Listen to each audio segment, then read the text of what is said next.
on the sides and you'll find that tissue. Or another way, go ahead and rest your head. What we can do is we can go behind the ears, under the lobes, and into that soft spot. You're going to have skull over here, and then when the skull ends, underneath there you have this nice little soft spot, and then you have the mandible of the TMJ right there. So right in there, what we're going to do is that's the C1. That's actually the transverse processes of the C1. So what I'm going to do is I'm going to put my fingers in that area, and I'm going to push into there very, very lightly until I get until I hit that depth barrier. And you may not feel the bone, but that doesn't matter. We're not really worried about that. And then you push inferiorly into the elastic barrier. Okay?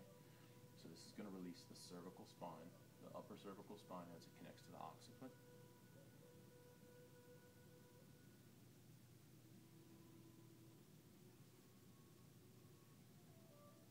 Very, very simple hold. Your thumbs aren't touching her. My thumbs aren't touching at all. These are the only things that are touching. Okay.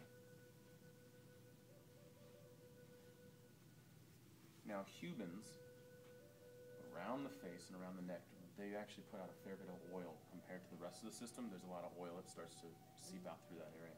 So you may have to wipe your hands on the sheet a couple times. Keep from gliding. To keep from gliding, yeah.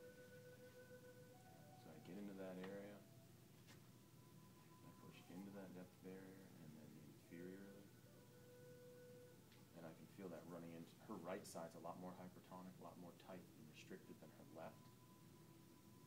And I can feel that going into her ear, wrapping the auditory cavity, going into the eye and into the nasal cavities of her head.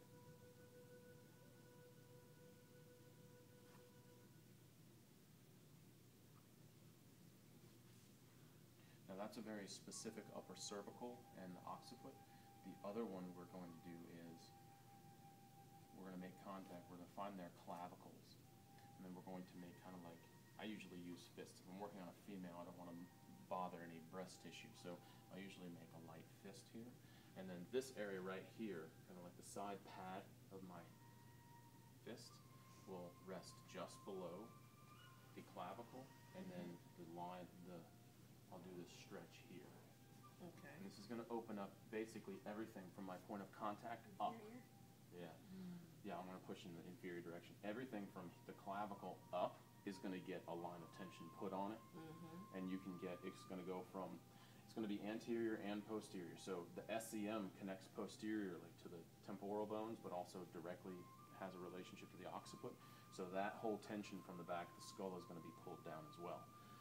So here, I push in and then move the what's called the elastic barrier inferiorly, and then I just wait. It's a wonderful, wonderful way to start or end a session. All right, really good stuff. The clients had